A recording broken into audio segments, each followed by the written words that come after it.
Welcome to the Slop Temple. We pray this video helps. You start by placing the Gilroy font files where your site can serve them. This matters because path errors break loading. Once done, define at font face rules for each weight and style using WAF to first, then WAF as fallback. Make sure to add font display. Swap so text remains readable while fonts load. It prevents invisible text. Also, keep consistent family names across rules so the browser recognizes weights and italics as the same family. You will author concise at font face blocks. Name the family, point src to the WAF to, then WAF files, and declare font weight and font style explicitly so the browser chooses correctly.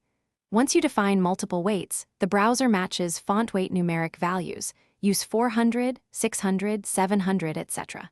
Make sure to include local to prefer installed copies, and use Unicode range if you deliver subsets. This reduces download size, and you now apply Gilroy in your CSS.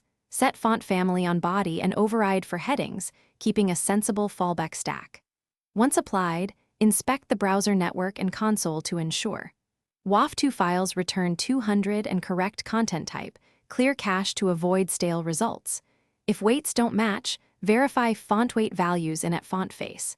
If loading is slow or licensing restricts web use, switch to a licensed variable font or a system fallback to preserve layout and performance. Thanks for watching.